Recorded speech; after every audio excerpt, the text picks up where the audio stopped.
Now, the police in the state say that they are close to cracking a murder case involving the mysterious death of 6 people in a family over a span of 14 years. As part of a new probe launched following a complaint filed by a member of the family, now police officials exhumed the bodies of 5 people and have now arrested a suspect as well. They say they found a pattern in a way of all the family members who died and also found signs suggesting they were poisoned. A loving wife, a caring mother, and a neighbor everyone trusted. But behind the image was a chilling reality. Jolly Joseph was plotting something far darker, a series of murders disguised as accidents. We're about to reveal the horrifying truth about the woman everyone thought they knew. Welcome to For Real Story Time.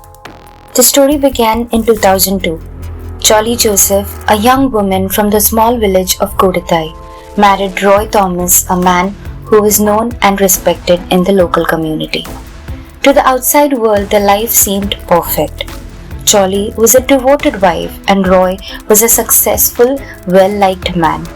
But then, tragedy struck. Roy died suddenly in 2002 at the age of 34. Over the next 14 years, 6 members of Jolly's family died under mysterious circumstances. Among the dead was 2-year-old child named Alpine. All these deaths from 2002 onwards were ruled as natural causes, mostly heart attacks.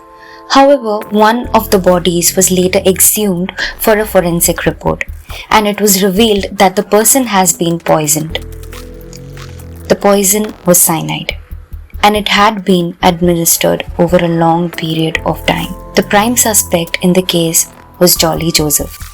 On October 14, 2019, a large crowd gathered at Lord's Mata Church in Kodatai, Kerala. Media, police and bystanders were all present as 6 bodies were exhumed from the cemetery.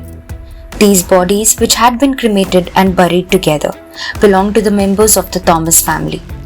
The first body they removed was of Annama Thomas, who had died in 2002. Her body had been buried so long that only bones remained. Annama had died mysteriously after taking a walk. She came back home, drank a glass of water, and suddenly felt dizzy. As she tried to get back to the door, she collapsed. She was taken to the hospital where the doctors said she had died from a heart attack. No one suspected foul play.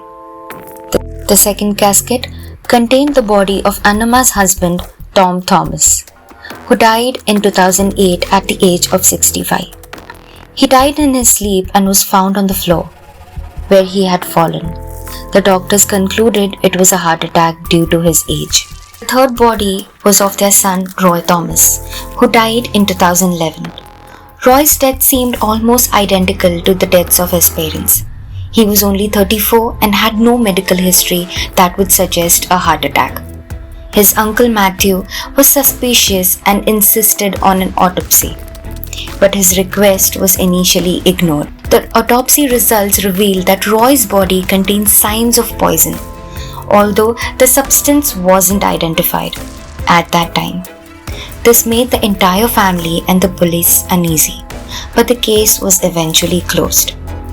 The fourth casket contained the body of Matthew, who died in 2014. Like the others, Matthew died in the same mysterious way. His death was ruled out as heart attack, but no autopsy was performed.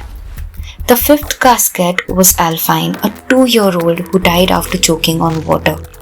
This was the only death that did not follow the same pattern as others. The final casket contained the body of Silly, Alpine's mother, who died few months after her daughter. Silly's death was also ruled as heart attack, just like the others. The re-exhumation of these bodies raised a lot of questions. 6 people from the same family dying in such similar ways, all ruled as heart attacks. People started to wonder if something more sinister was happening. The family tree was complex. Tom Thomas had 2 sons, Rojo, who lived abroad, and Roy, who lived in Kerala. Annama's brother Matthew had always been suspicious of the deaths.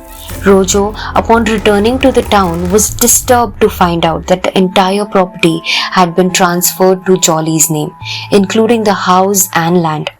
This was something Tom Thomas had done just 3 months before his death. Rojo believed Jolly had killed everyone in the family for the property.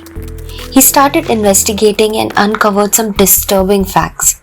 He discovered that Jolly had never been a professor. As she had claimed, she had been lying to everyone for years.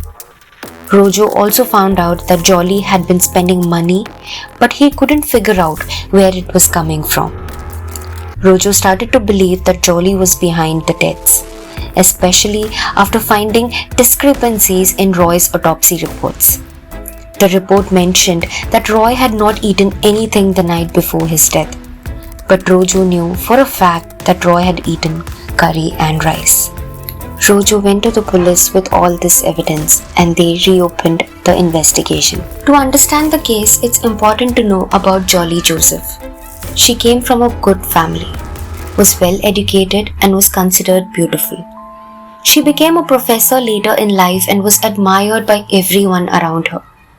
Jolly married Roy in 1997 and everything seemed fine in the beginning. But over time, as the deaths started to happen, Jolly would tell her neighbors that the family was cursed. This, of course, was not true. In 2017, 6 years after Roy's death, Jolly decided to marry again.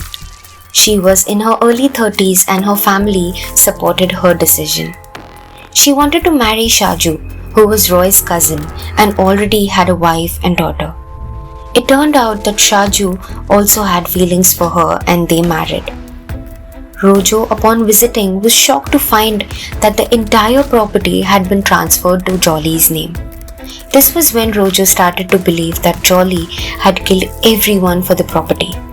He questioned the will, which had been changed just few months before Tom Thomas's death. Rojo started digging into Jolly's past. He discovered that Jolly had never worked as a professor at the university.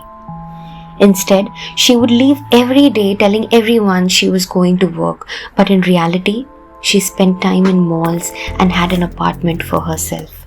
Rojo finally discovered the truth about Jolly's role in the deaths.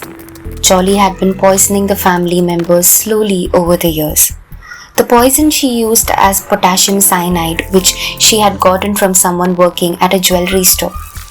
She would add small amounts of cyanide to the food she cooked for the family.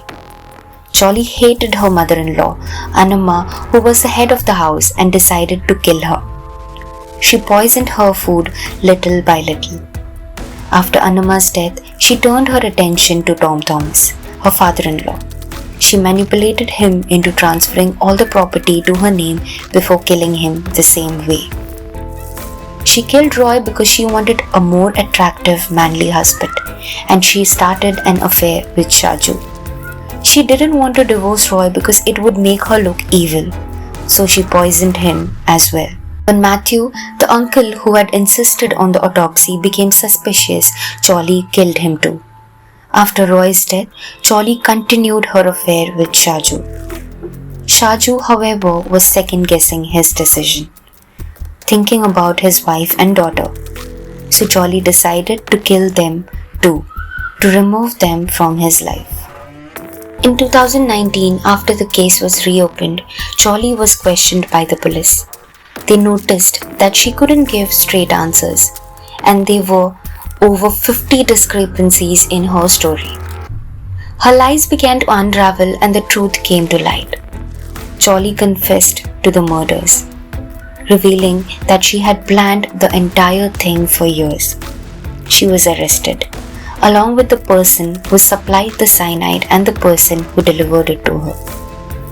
The case shocked the nation and the neighbors were stunned to find out that the woman they had trusted for so long was a cold-blooded murderer. And so the perfect wife and mother, Jolly Joseph, who had fooled everyone around her, was exposed as a killer. The truth came out and the family's dark secrets were revealed to all to see. Jolly's arrest marked the end of a dark chapter in Kodatai, but for those who knew her, the shock of betrayal would last a lifetime. The case not only stunned the nation but also served as a haunting reminder. Sometimes the most dangerous people were the most innocent faces. Thank you for joining us at For Real Storytime. If you liked the story and found it captivating, hit the like, share and subscribe button. This is your host Sanika signing off until next time.